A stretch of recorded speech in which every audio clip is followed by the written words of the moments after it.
Hey guys, so this is a quick update.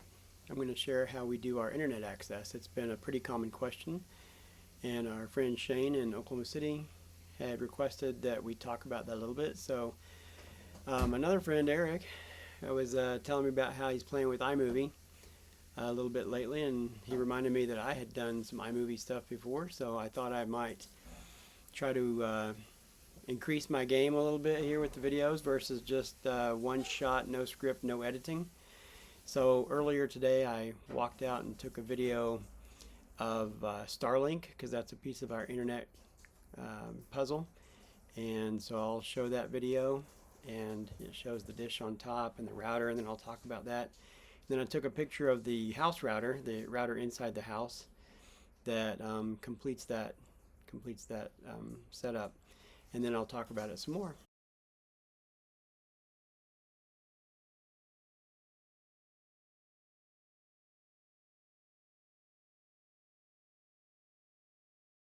Okay, so what you saw in that first clip was on top of the motorhome is the Starlink dish. That dish is what points up to the sky and talks to low Earth orbit satellites. And so that is beaming internet up and down to us wherever we are. The original iteration of that Starlink dish was round. The current iteration, December 2022, is rectangular. It comes with a base with a pole that you set the dish pole into the base, and then the dish tunes itself. I mean, it starts moving around and does what it needs to do, and you don't have to do anything. A cable comes off of that dish down to, you saw on the ground, the Starlink router, the white rectangular thing sitting on top of our water filter system on the ground.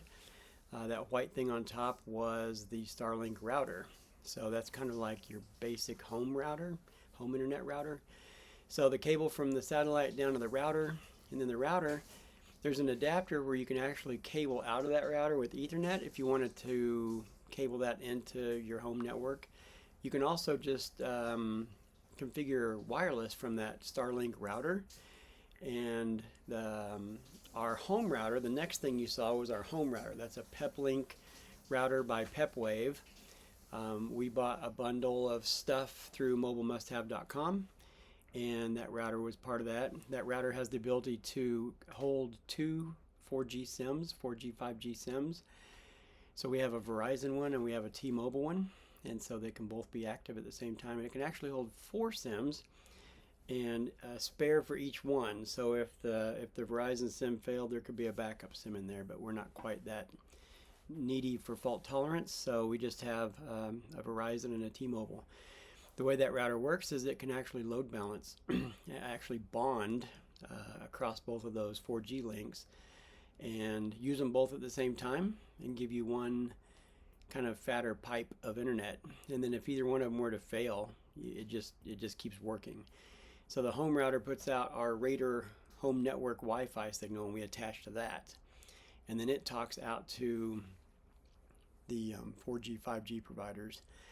It has an external antenna that we can mount to the roof of the motorhome, and that gives us better signal reception for the 4G, 5G towers in the area. We don't have that installed yet, so instead what you see is the paddles screwed into the back of that router, and those paddles are for the Wi-Fi signal in the house as well as the 4G, 5G. So it's picking that up right here at the router inside and then turning around and beaming out Wi-Fi to us. So a cool feature that it can do is Wi-Fi as wide area network, Wi-Fi as WAN. So you just configure, I can point the home router to any Wi-Fi network. So if we happen to be in a campground like the KOA in Gretna, Nebraska, where they have really good Wi-Fi, I can use that as my uplink. And in fact, I did, and you can add that Wi-Fi plus the one or two 4G, 5G providers we have, and bond all that together and use them all at the same time. In this case, the campground does not provide Wi-Fi, so rather than cable the Starlink inside here, which I don't know how to do yet, future video, how to bring in a cable from the outside safely, I can set that router outside and point it at the side of the house where the router sits inside. So the Starlink router is sitting outside beaming its little Wi-Fi signal. It's actually a good Wi-Fi signal. We could join that, but then all we would have is Starlink. So that Wi-Fi is picked up by the inside router, the house router, and I configure it to say join the Starlink Wi-Fi router, and now use it as our wide area network as well. So in this current location, Verizon got terrible coverage. It's worthless. So we've been living on just T-Mobile, and the T-Mobile was okay, but not great. We could kind of feel it at times with our work apps. So we fired up Starlink this week, got it set up on top of the motorhome as you saw. That gives it a clear view of the sky, and then got the router down on the ground nearest the outside of the motorhome. All that stuff is weatherproof, so it can just sit out there. All the cables have seals around them so that when you plug them in, it keeps moisture out and stuff. And so it could be rained on or snowed on. The dish actually has a mode for heating, so if it were to get covered in snow, it can heat automatically. It's set to auto heat and melt that snow off. There's internet pictures and videos of cats cuddling together on a Starlink dish that's gotten warm in the wintertime, and they found their warm, happy napping spot. So the router inside uses Starlink as an uplink. It's using T-Mobile. I've disabled the Verizon because it's pointless. And for now, we are seeing 150 megabits per second down on Starlink this morning. The mode of Starlink we have, they have multiple versions out right now. Residential is at your house when you're not going to be moving it. The mode we have is RV mode. So in RV mode, you can actually move around with it without any service issues, but you are in a degraded status. So that means if the residential users in that area are consuming that cell of coverage pretty highly, you are deprioritized as an RV user, but you still have probably better than average internet access, especially considering it being satellite based. So even in RV mode, where we're at, it must not be too deprioritized because we're getting 150 megabits down and seeing between 20 and 40 milliseconds of latency, which is really good, honestly.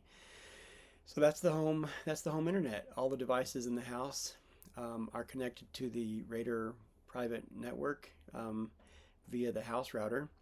The house router has SIMs talking to the Verizon and T-Mobile, as well as now Starlink over a Wi-Fi connection between the two. As we roll down the road, the home router is powered by an inverter and batteries. So as we truck down the road, we have our Wi-Fi with us as we go. So in areas where there is light coverage by Verizon or T-Mobile, the other one will pick up, and we still have internet access. Some people do use Starlink in Motion. They did block that recently. They're actually selling Starlink in Motion now. So you have to pay a premium to be able to just strap that to your roof and use it as you drive down the road. But for a while that did work. I'm not really interested in that. When we're driving, we're driving. We're not working. We don't need internet really. So that's our setup. If you have any questions, happy to answer those. But thanks for watching.